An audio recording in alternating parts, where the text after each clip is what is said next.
Um frescor para a nossa tarde, que nem dor de cabeça vem, né, Reinaldo? Isso. Aliás, é o nosso tema de hoje, né? Dor de cabeça.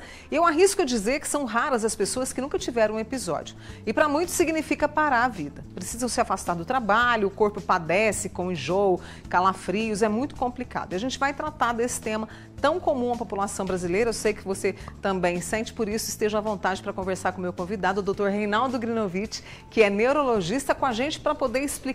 É sintoma, é doença? O que significa a dor de cabeça, Reinaldo? Obrigada por ter vindo, viu? Imagina que é isso.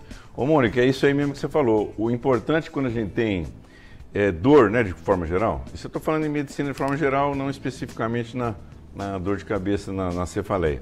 Dor, ela é sempre um sinal de alarme, né? Então você, por exemplo, você está andando lá, você começa a ter uma dor no joelho, você vai investigar que o seu joelho está com algum problema. Então a dor, de forma geral, é sempre secundária, ela representa uma doença, né? Você tem uma dor naquela região e a manifestação daquela doença naquela região, às vezes, é dor. Na dor de cabeça, nas cefaleias, né, de forma geral, elas são o contrário. A dor é a doença, que são a enxaqueca e as variantes dela, né? Então a cefaleia, na maioria das vezes, ela é primária, quer dizer, não tem nenhuma doença por trás, né? Entendi. E a dor de cabeça esporádica, igual você falou, realmente é verdade. A maioria das pessoas sempre vão ter uma outra crise. O que a gente precisa tomar cuidado é aquelas pessoas que têm dor recorrente, né? Para você ter uma ideia de estatística, 20% das mulheres no mundo têm enxaqueca.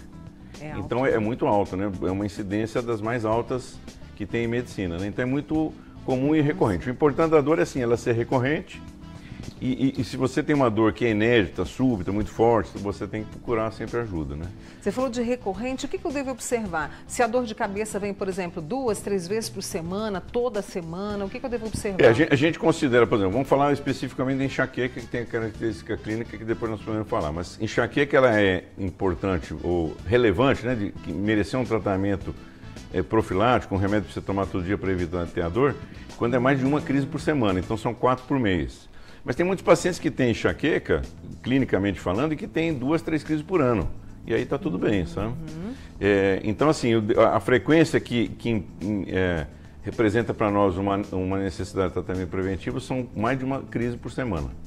E aí a gente está com o nosso amigo aqui, né, nosso amigo que nos ajuda, para entender onde é que dói. Onde é que dói aqui no nosso cérebro? Isso é importante, Mônica, porque a dor de cabeça, por exemplo, primeira informação, o cérebro, que é essa parte branca aqui, ele não dói. Ele não tem terminação nervosa para dor, né? A enxaqueca é uma doença que o que dói são esses vasinhos vermelhos aqui, ó, que a gente está vendo tudo vermelho. Isso aqui, o que dói são os vasos. Então a enxaqueca ela não é uma doença vascular, ela é uma doença neurológica, mas o que dói na enxaqueca são os vasos da cabeça, né? E o que dói na cabeça, de forma geral, além dos vasos, são as meninges, que são essas membranas que cobrem o cérebro aqui, que está dando, talvez em azul aqui, esse branco, que são as meninges. E é isso que dói, são os vasos, as meninges e os nervos que passam aí por dentro, né? O cérebro mesmo não dói.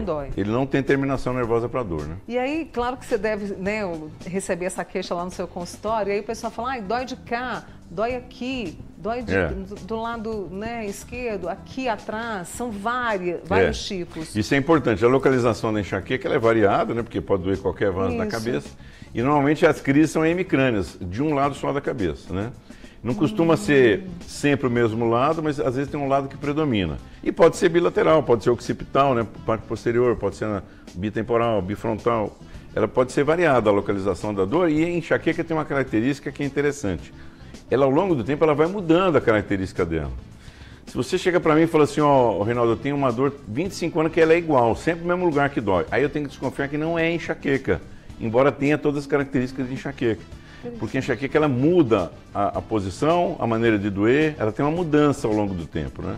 A gente sabe que tem. Então pode doer em qualquer lugar, sabe? E aí tem umas características de, por exemplo, quando é uma dor mais occipital, a gente pensa em algumas coisas, a gente tem que sempre fazer o exame. Uma coisa que desenvolve na pessoa que tem muita dor de cabeça, crônica e vai tendo dor, é uma coisa que se chama alodynia, ela começa a ter sensibilidade para dor. Então encosta, vai pentear o cabelo, dói. Ela começa a ter uma dor no couro cabeludo, em todo segmento cefálico, por uma sensibilização de você ter dor frequente, né? Então, isso é uma outra característica que acontece na pessoa. É importante a gente falar que hoje a gente tem um conceito, que até para a gente fazer tratamento, isso vale muito em conta, que a gente chama de enxaqueca crônica. É um nome meio redundante, né? Isso. Porque enxaqueca, para ser enxaqueca, ela tem que ser crônica. Mas enxaqueca crônica significa que você tem uma cefaleia mais de 15 dias por mês com dor. Meu Deus. Então aí você considera uma enxaqueca crônica que tem os tratamentos específicos, né? Mas enxaqueca, ela sempre tem que ser crônica. Tem que ser crônica, né? E aí, o exame que vai diagnosticar, ele é mais clínico ou uma ressonância, uma tomografia também pode te ajudar? Ótimo. Ótimo você ter falado isso, porque muita gente acha, por exemplo, eu já pego o paciente às vezes que chega para mim e fala assim, Reinaldo, eu estou aqui com a ressonância que deu que eu tenho enxaqueca. Não dá enxaqueca na ressonância. Ressonância, enxaqueca, o diagnóstico é eminentemente clínico. Só que você tem que ter um exame radiológico normal, pelo menos uma vez na vida, né? Isso foi uma questão de prova de residência há um tempo atrás, que fazia uma descrição de um caso de enxaqueca, e aí pergunta assim, não falava que era enxaqueca, mas fazia uma descrição toda de enxaqueca, né? E a pergunta era essa, o diagnóstico dessa doença é 2 pontos, né? A primeira resposta era clínico. E a maioria foi lá e marcou essa, porque realmente é clínico. Só que lá embaixo tinha uma resposta assim, clínico, vírgula, com exame radiológico normal. Então, uma vez na vida você tem que fazer um exame radiológico, né? Dependendo da situação, você vai avaliar e tal. Mas o exame, na verdade, é para excluir outras causas para dor de cabeça, não para fazer o diagnóstico de enxaqueca. O diagnóstico de enxaqueca, ele é eminentemente clínico. Antes da gente, nosso tempinho aqui já terminou, dessa primeira parte da conversa, mas deixa eu só reforçar para o Rogério do São Jorge, que está acompanhando a gente, quem sente dor de cabeça com frequência não é normal. Não é normal, claro que não. Ele precisa verificar. Dor não é normal, você tem que olhar, né? Exatamente. Assim, a gente, claro que você pode ter uma dor ou outra, é comum, beleza, mas a gente nunca pode aceitar que qualquer dor que a gente sente seja normal, porque a gente não nasceu para ter dor, né? Exatamente. Esse é o Dr. Reinaldo Grinovitch com a gente aqui hoje falando sobre a dor de cabeça, explicando pra gente sobre os exames, onde é que dói. Uma entrevista clara e claro que você participa. Muito obrigada, aliás, pelo tanto de perguntas de participação. Eu vou para o intervalo, já volto com o Dr. Reinaldo e muito mais. Nós estamos falando hoje sobre dor de cabeça e estou impressionada aqui com os meus amigos que estão mandando as perguntas com várias causas, assim, associando a causa, sabe, Reinaldo? Por exemplo, o José de Melo diz que ele tem muita dor de cabeça e ele relacionou com um tempo muito seco. Aí ele faz com lavagem, sabe aquela lavagem nasal? Aí diz que melhora. E a Kátia de Uberaba, quando não toma café de manhã, dá dor de cabeça. Quando você faz uso habitual de cafeína e você fica sem usar, você realmente pode ter dor, sabe? Como se fosse uma abstinência da cafeína. A cafeína, inclusive, em alguns medicamentos que usa para dor, ela está incluída na formulação. Porque ela ajuda um pouquinho a evitar a dor, né? Melhorar um pouquinho a dor. E o principal efeito da cafeína no medicamento para dor é que ele melhora a absorção do remédio. Então ele é absorvido mais rápido, sabe?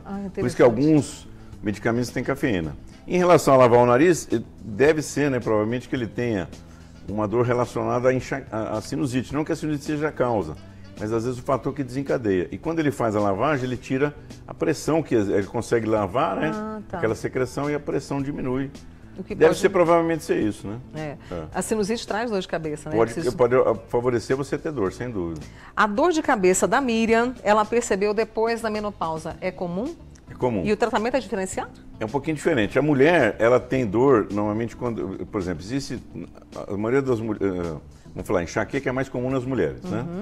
20% das mulheres têm dor de cabeça, como eu te falei, tem enxaqueca, e algumas delas têm uma característica, ou uma particularidade, vamos falar assim, que é uma enxaqueca menstrual. Aí é uma variação da enxaqueca, que é aquela dor exclusiva da menstruação. Essas mulheres melhoram na menopausa, porque para de menstruar, né? Mas algumas outras que não têm essa enxaqueca menstrual, podem, na época da menopausa, em vez de melhorar, piorar, porque tem uma mudança hormonal, né? Sim. A menopausa funciona igual a gravidez, né? Que a gente fala que é igual ao futebol, empata, perde ou ganha. Então a mulher, quando ela é engravida, ela pode melhorar, piorar ou ficar igual. E a mesma coisa a menopausa, pode piorar, melhorar ou ficar igual. Mas a maioria das mulheres na menopausa melhoram porque elas têm um componente menstrual, assim como quando engravida, que para de menstruar e melhora. E aí, claro que procurar um tratamento, né? Sim, claro, tudo tem tratamento. Tudo tem, né? A Vanusa diz que sente dores de cabeça ao acordar, ela não está entendendo, porque toma água, faz atividade física, tem um estilo de vida saudável. Então, tem algumas pessoas que têm a sua forma de ter dor, né? É quando acorda. E algumas durante a noite, né? Que chama, você fala hípica, tem várias variações, né? Então, assim, isso é uma característica muito individual, né? A enxaqueca, ela tem uma característica, claro que depende de a gente avaliar o caso dela para ver se é isso, mas ela tem uma característica, uma das características da enxaqueca é a dor de hora marcada. Então, eu falo assim, eu tenho sempre quando eu levanto, eu tenho sempre no final da tarde, eu tenho sempre depois que eu janto, e aí vai assim, sabe? Então tem essa coisa de hora marcada. Quando você tem uma dor, fala, eu levanto, tenho dor, se você escolher algumas outras causas, deve ser uma enxaqueca mesmo, porque tem essa característica da hora marcada. É. A Rosana, lá do bairro Aparecida, tem um filho de 30 anos que tem dor de cabeça todos os dias. Que dó, hein, minha amiga? Quando era criança, ele caiu e machucou o nariz. Será que tem a ver com isso? Não, certeza que não tem nada a ver. O trauma de crânio, ele pode, em relação à dor de cabeça crônica, enxaqueca, as variantes, ele ser o fator que desencadeia, né? Então você não tinha dor, você tem uma genética lá, vamos falar para você, tem enxaqueca, bateu a cabeça, começa a ter as crises. Tá. Mas é o fator desencadeante, não a causa, né? Essa cefaleia que é todo dia, que é a cefaleia crônica diária, aí é super indicado o tratamento preventivo. Porque se ele continuar tomando só analgésico, ele vai desenvolver, vai piorar a dor dele por um abuso de medicação analgésica. E a pessoa que tem dor todo dia, ela acaba tomando analgésico, né? Muitos, né? E aí ela acaba aumentando a dor. Pra você ter uma ideia, Mônica, nos Estados Unidos, ele vende por dia 1 tonelada de aspirina. Meu Deus, é uma loucura. Que é isso? Então, assim, muita gente se automedica quando tem dor e vai tomando. E o analgésico todo dia, você transforma a sua cefaleia episódica em crônica diária, por abuso de medicação analgésica. Eu já até li a respeito disso. Então, tem que fazer tratamento preventivo. A Maiara do bairro Monte Hebron, obrigada, Maiara, pela audiência, né? Ela acompanhou desde o início, mas ela quis trazer pra gente a dor de cabeça diária, apenas em uma parte da cabeça, perto da orelha, só nessa região, que causa dormência e também dor de ouvido. Certo. Tem a ver com enxaqueca? Então, tem a ver. Pode ser uma variante, pode ser até uma trigeminalgia, né? Uma dor do trigêmeo e tal. Mas assim, ó, é bom essa pergunta que ela fez. Uma coisa que é importante, tem que avaliar pelo médico, porque dor que é localizada, sempre no mesmo lugar, é dor que tem que ser investigada. Porque está localizada, só no mesmo lugar. Aqui. Se você chega para mim, o paciente chega para mim e fala assim, ó, eu tenho dor bilateral, eu já fico mais tranquilo. Agora, dor localizada, você tem que investigar, porque pode ser outra coisa. Pode ser enxaqueca, sem dúvida, mas é aquilo que eu falei, enxaqueca é diagnóstico clínico, com exame radiológico normal. Então tem que fazer o exame primeiro, porque às vezes com uma dor localizada, você tem que olhar se não tem nada que está provocando essa dor localizada ali, né? Eu queria trazer a questão da enxaqueca, da dor de cabeça, causada, por exemplo, por alguns tipos de alimentos que a gente pode identificar. Por exemplo, a Janayara, se não beber café, a dor de cabeça a desorienta. A Fabiana diz que tem enxaqueca por comer chocolate e quando chora, não faço tratamento para enxaqueca. Adorei isso, quando chora tem dor de cabeça. Evitar dela chorar. Mas deixa eu te falar, assim, isso é importante, Mônica. Não é? É importante, porque assim, ó, há um tempo atrás, né, eu vou te falar lá, quando eu formei, 30 e poucos anos atrás, eu tinha uma orientação assim, dieta para enxaqueca. A gente tinha que orientar, era a orientação que a gente tinha. Então eu fazia um papelzinho, que eu até mandei plastificar, deixava no meu consultório, entregava para todo paciente com enxaqueca, que eu entregava, sinceramente falando, com dó, porque era quase tudo proibido. Nossa. Hoje, mudou isso totalmente, de uns 20 anos para cá. Não existe mais dieta para enxaqueca.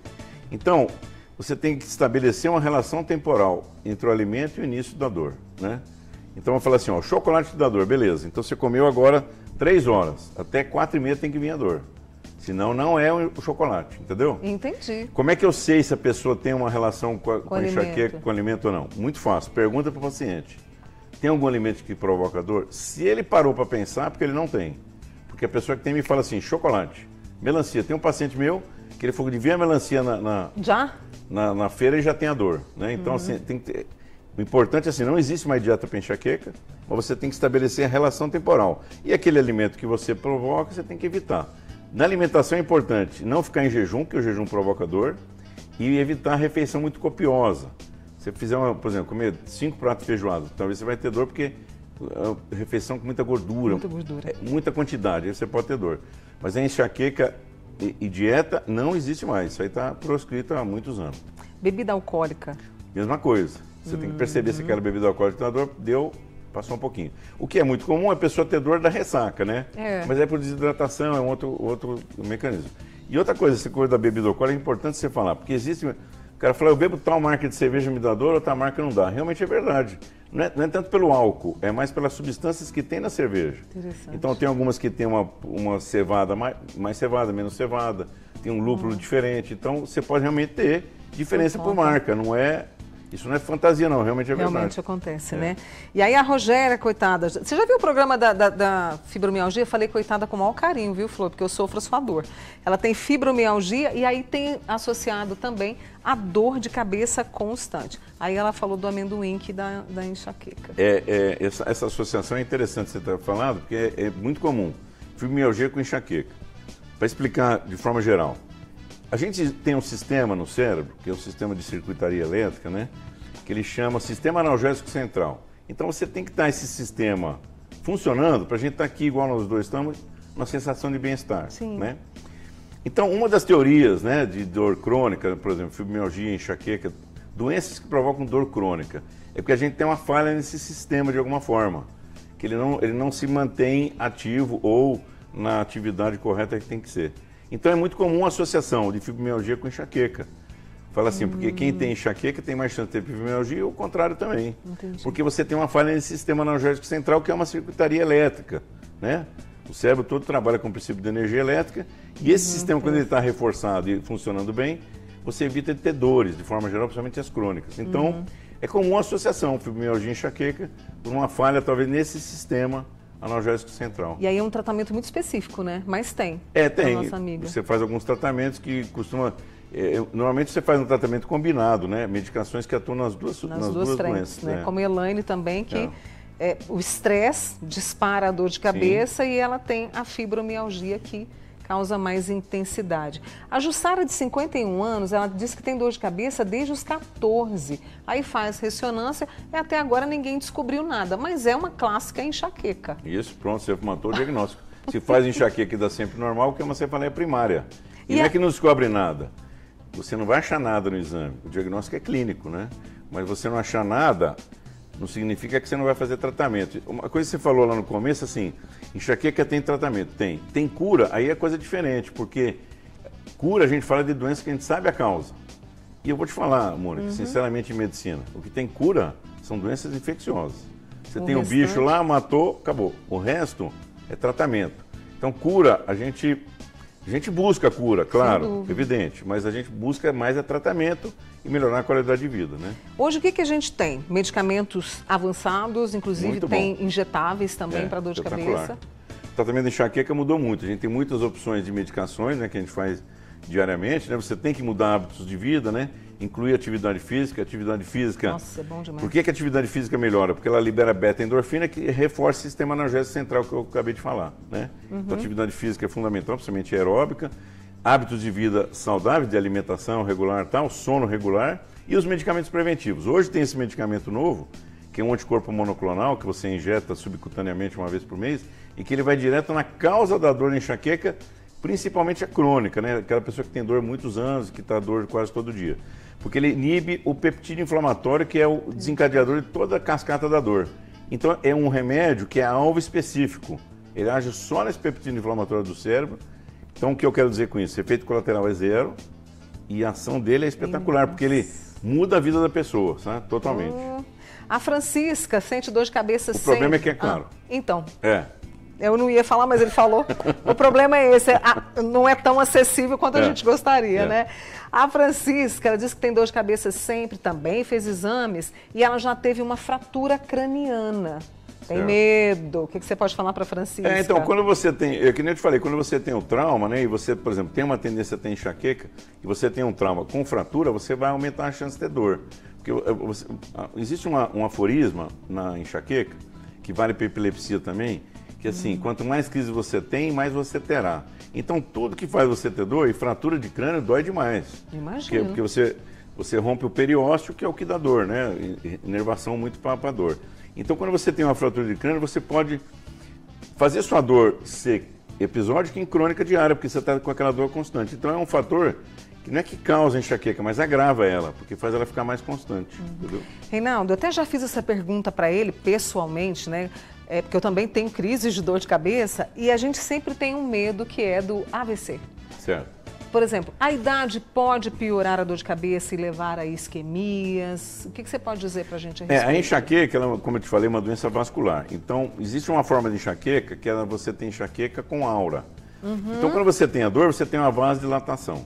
Algumas pessoas, antes da dor, tem o contrário da vasodilatação, a vasoconstrição, e aí falta sangue naquela região e ela tem um déficit. Então, por exemplo, um déficit visual, às vezes não consegue falar uma palavra e tal. Então, eventualmente, você pode ter, pela enxaqueca, uma isquemia muito grande e ter um AVC, mas isso é muito raro, né?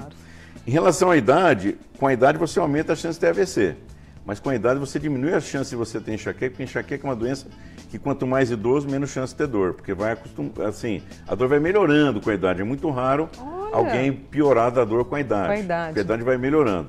Agora, o AVC são coisas independentes. Enxaqueca por AVC, AVC por enxaqueca pode, mas a gente tem que considerar isso como uma coisa bem rara. Bem rara. Eu tenho que ir para o intervalo, né, Rafael?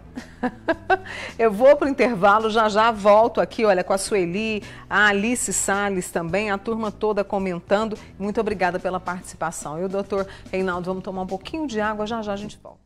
Estava conversando com o Dr. Reinaldo aqui, eu estou impressionada, né, Reinaldo, com a quantidade de perguntas. Fiquem tranquilos que se não der tempo de responder tudo hoje, a gente retoma esse tema. Vou ver na agenda do Reinaldo, tá, para que ele volte conosco. Mas acompanhe, porque tem muita coisa boa ainda para a gente falar. Estou preocupada com o Ideraldo Cabral, que está assistindo a gente. Ele falou que de uns dias para cá reparou que ele está sentado, quando levanta fica tonto e a cabeça parece que vai explodir, ou seja, é uma coisa súbita, né? Deve se preocupar?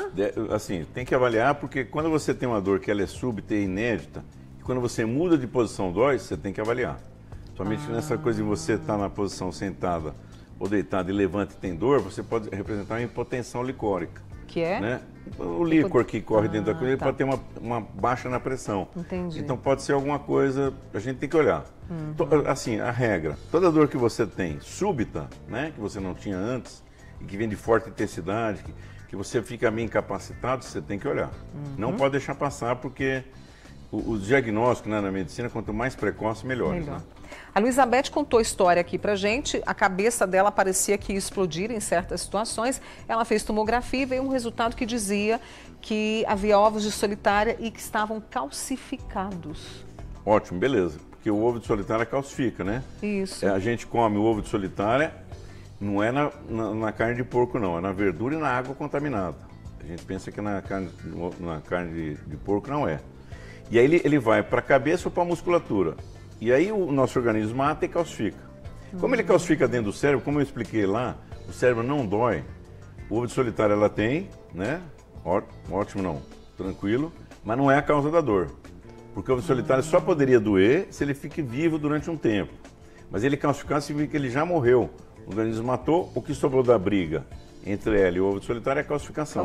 E ela não provoca dor, ela pode provocar outros sintomas, mas 80% das pessoas que têm ovo de solitária são assintomáticas, e aqui é muito comum, né? Agora diminuiu bem, mas quando eu estava fazendo residência lá 90, 91, era uma loucura, a gente fazia 10 tomografias por dia, vamos falar, 7 tinham ovo de solitária, calcificado. Então não é a causa da dor. E a enxaqueca, ela tem essa característica. Como ela é uma dor que o que dói são os vasos, ela lateja. Então parece que tem alguma coisa batendo, porque realmente é a artéria que está batendo e doendo. Eu tenho aqui a Sueli, ela falou que tem uma dor que fica no couro cabeludo. Será que tem a ver com dor de cabeça? Dor de cabeça, mas não necessariamente com uma enxaqueca, né? Porque pode ser uma outra coisa. É o que eu te falei, às vezes a pessoa que tem dor de cabeça há muitos anos, independente de ser enxaqueca ou não, ela desenvolve uma sensibilidade no couro cabeludo. Então começa a doer, né? Mas sem ser uma coisa grave, né? Deixa eu agradecer a Alice Salles, do Bairro Brasil, que contou pra gente, até passei pro doutor Reinaldo aqui. A gente espera que você esteja melhor, viu, Alice? Deixa eu trazer a Marildes, ela falou que perfume, produtos de limpeza, cremes corporais despertam a dor de cabeça. É um dos fatores encadeantes importantes da enxaqueca são os cheiros, né?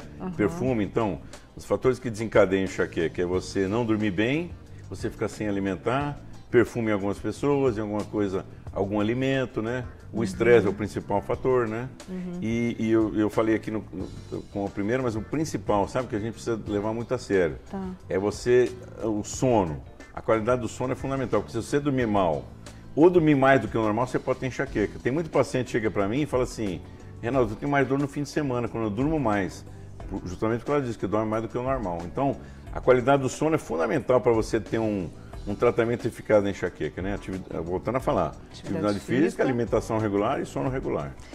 Tem uma amiga que tem dor de cabeça desde os 12 anos, a Maria Clara, ela me mandou uma mensagem aqui. E ela sente dor de cabeça, às vezes ela conversa comigo, e ela falou que não faz tratamento de enxaqueca. O bom seria fazer para evitar esse tipo de situação? Você tem que, quando a pessoa tem muita crise, igual eu falei, tem que fazer o tratamento preventivo, né? Que existem várias opções de medicação, né? Não precisa ser necessariamente essa injeção que ela é muito boa e é muito cara, mas tem outras opções, né? Tem medicamento hoje fitoterápico que funciona muito bem, a gente faz combinação às vezes de medicação, tem vários tipos de medicação, né? A Marcela do Jaraguá, o filho de 9 anos, está investigando uma dor de cabeça. Meu Deus, a princípio enxaqueca, mas foi encontrado um possível cisto aracnoide temporal. Ótimo. É preocupante? Ótimo você ter falado disso aí, porque às vezes eu vejo paciente chega lá, ai meu Deus, meu filho está com cisto. Cisto de aracnoide, ele é um problema congênito e que não dá nenhuma sintomatologia. É uma doença, por exemplo, que idade que você falou que ele tem? Você 9 anos. 9 anos. Então, quando você tem um cisto de aracnoide e ele é problemático, aí ele é um cisto hipertensivo. Quando ele é um cisto hipertensivo, ele não chega a 9 anos de idade sem ter feito alguma coisa. Porque o cisto é uma coisa de nascença. Quando ele está fazendo pressão no cérebro, que pode ser um cisto hipertensivo, é um diagnóstico que você faz, vamos falar assim, recém-nascido, berçário, 3 meses, 6 meses de vida. 9 anos é porque já o cisto nasceu, um defeito de fábrica, vamos falar assim, mas sem nenhuma repercussão clínica. A única coisa que você tem que fazer, não é nem a tomografia, é a ressonância para ver se o cisto na fossa temporal está empurrando o cérebro, formando uma gliose lá. Às vezes ele cutuca o cérebro um pouquinho e forma uma reação inflamatória. Então não precisa ver isso, mas não é causa de dor de cabeça. É um achado benigno de exame, né? Sem nenhuma repercussão clínica. Chegou uma pergunta que é uma dúvida chave também. É verdade que a dor aqui, ó, do lado de trás da cabeça é sintoma de pressão alta? Pode que ser a gente mesmo. pensa também, né? Pode ser. Quando você tem a pressão alta e ela tem pique hipertensiva, a dor pode ser mais no cal mesmo. Mas o importante é isso aí, Mônica. Quando você tem dor, pela pressão, é um pique hipertensivo, né? Então ela tem que subir tanto a máxima como a mínima. Né? Então não é assim você, por exemplo, ter 14 por 10, não vai te dar dor de cabeça. A não ser que tua pressão básica seja 8 por 5. Né? Mas se você tem uma pressão, vamos falar, média, 12 por 8, para pressão ser causa da sua dor, ela tem que ir para cima de 20 por 12, 20, entendeu? Entendi. Se ela for 14 por 10, não é a causa da dor. É mais uma reação da dor do que a causa. Entendeu? Entendi. Você está com dor de cabeça, você fica tenso, tua pressão sobe um pouco, mas não é a causa da dor. Ana Maria tem dor de cabeça tensional. Teve um episódio que ela, né, passou com dificuldade na visão.